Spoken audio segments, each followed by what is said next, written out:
Mal som 10 rokov, keď ma otec odviedol do prepoštstva nachádzajúceho sa pod sídelným hradom spišského župana. Písal sa rok 1370 a stalo sa tak krátko pred smrťou poľského kráľa Kazimíra III.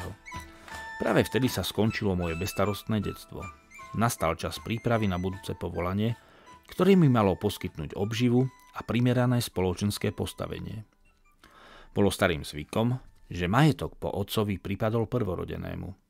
Aby bol môj starší brat toho hoden, musel už ako 9-ročný odísť z domu.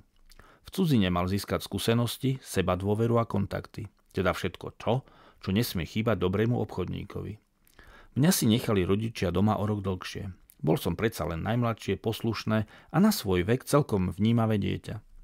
Obaja si ma obľúbili a preto oddiaľovali chvíľu, keď sa aj so mnou budú musieť rozlúčiť. Vedeli, že po mojom odchode sa v poloprázdnom dome usídli smútok. Ale mysliac na moju budúcnosť, ma jedného dňa mama vystrojila všetkým potrebným a v sprievode otca som odišiel do najbližšej kapitulskej školy. Ako druhorodenému, teda bezmajetnému, mi bola určená kňažská štóla. Pamätám sa, aké obrovské sklamanie na mňa čakalo na prahu kariéry učenca. Naozajstnú školu som dovtedy nepoznal. V Ľubovni sa nás kňaz snažil naučiť pár slov latinsky, to aby sme rozumeli aspoň modlitbe. Každú stredu a piatok po omši s nami zostával v kostole. Chodil som tam rád, pretože nám rozprával príbehy zo svätého písma. Tie väčšinou súviseli s malbami na stenách nášho chrámu, ktoré boli mojou prvou učebnicou. Keď som sa vybral za lepším vzdelaním do prepoštstva spišskej kapitule, nebolo pre mňa ťažké niekoľkými latinskými slovami opísať výjavy namaľované rukou majstra. Mojim rovesníkom, nádejným remeselným majstrom či obchodníkom, táto latinčina úplne stačila, aby sa vedeli pomodliť alebo dorozumieť s cudzincom. No pre mňa, budúceho kňaza, to bol však iba veľmi malý krôčik k skutočnému vzdelaniu. Z domu som odchádzal nerad, ale s veľkými očakávaniami.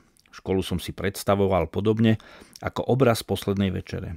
Apoštoli s výrazom vnímajúcich poslucháčov sledujú v strede sediaceho Krista, aby im neuniklo ani jediné slovo z jeho múdrosti. No a učiteľ, s dobráckou tvárou plnou trpezlivosti, im okrem pokrmu tela rozdáva aj posilu ducha. Mýlil som sa a nebyť vysokých kamenných múrov, obkolesujúcich prepoštstvo, rozbehol by som sa za odchádzajúcim otcom. V strede neútulnej miestnosti sedel na vysokom drevenom stolci kňaz, oblečený v dlhej čiernej reverende. Ostré rysy, akoby z mramoru vytesanej tváre, s tenkými, sotva rozoznateľnými perami, už na prvý pohľad prezrádzali prísnosť.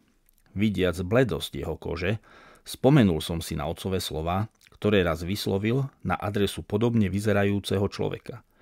Dávaj si na neho pozor, v žilách mu namiesto krvi koluje žlč. To, čo som o chvíľu zažil, iba potvrdilo pravdivosť odhadu skúseného obchodníka. Muž podobný soche bol kanonik Scholastikus, pozorujúci svojich nových žiakov ako dravý vták nádejnú korisť. Nečudo, že tí, ktorí vošli do miestnosti prví, zostali stať ako prikovaní, cítiac podvedomí nebezpečenstvo. Preto nás, ktorí sme uviazli vzadu, musel dovnútra potlačiť starší študent sprevádzajúci skupinu z vrátnice. Takto prekonal odpor vyľakaných kolegov a za posledným z nás zabuchol dvere. Teraz už nebolo úniku.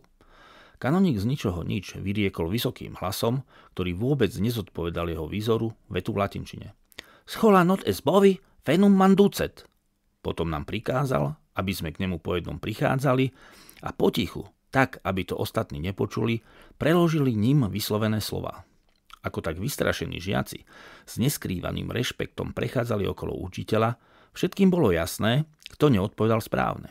Toho nešťastníka totiž neminula dobre cielená rana vrbovým prútom. Škola nie je pre vola, ten nech seno žerie. Zašepkal som do jeho zapachajúceho ucha aj ja.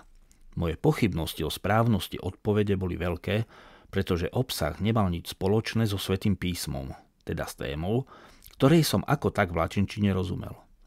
Očakávaný úder neprišiel a preto som sa s úľavou usadil k ostatným na podlahu pokrytú slamou, slúžiacu žiakom nižších ročníkov ako lavica. Takže takto, dosť nepohodlne a v strachu, sa začalo moje vzdelávanie v tríviu a kvadríviu, čo spolu tvorilo 7 slobodných umení. Trivium predstavovalo 3 slobodné odbory: gramatiku, retoriku a dialektiku. Bol to základ pre zvládnutie akéhokoľvek ďalšieho učiva. Bez dokonalého ovládania latinčiny nie je možné získať nové vedomosti a o ich pochopení ani nehovoriac. Gramatika zo mňa spravila majstra v písme.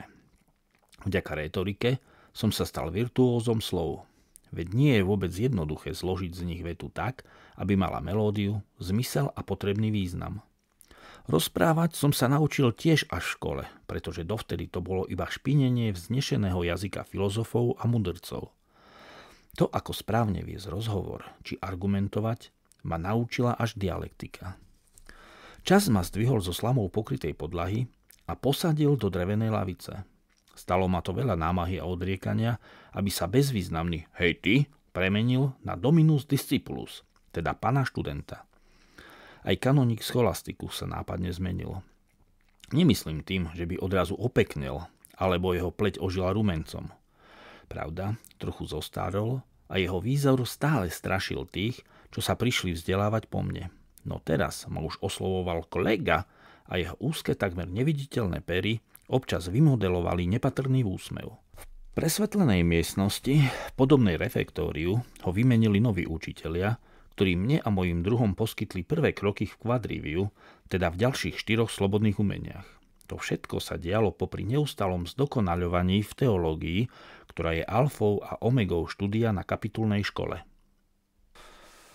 Zoznamovanie s novým učivom prebiehalo iba povrchne, pretože podľa názoru našich predstavených náuka združená v kvadriviu nie je pre kňaza až tak dôležitá. Vo mne sa ale nezaprel potomok obchodníka a preto som rovnako dobre rozumel číslam ako písmu. Pochopenie aritmetiky, geometrie, astronómie a hudby si vyžaduje sviežu a pružnú myseľ. Pohodlné opakovanie nemenných gramatických pravidiel tu nahradila logika, ktorá sa nedá naučiť. Tomu, komu Pán Boh nedožičil používať vlastnú hlavu, nikdy nedocení význam týchto 4 umení pri pochopení fungovania sveta okolo nás. Možno sa pozastavíte nad tým, čo má spoločné hudba s číslami, ale keď po mne dokážete prečítať tento text, predpokladám, že ste tiež zošuchali pár nohavíc na drsnom dreve školskej lavice. Poznáte teda dobre 7 zo slobodných umení, ktoré má iba málo spoločné s muzikou omamujúcou ľudskú myseľ. Naozajstná hudba je harmóniou čísel v ideálnom, teda božskom usporiadaní sveta. Ako 15-ročný som zistil, že možnosti učiteľov na kapitulskej škole nedokážu uspokojiť moju zvedavosť.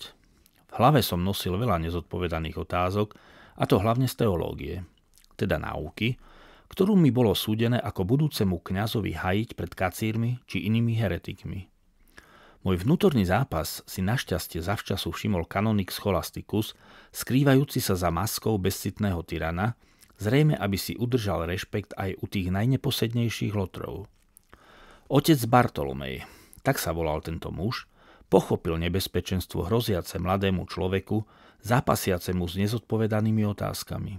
Vedel, že odpovede môžem začať hľadať sám, a to aj na nesprávnych miestach.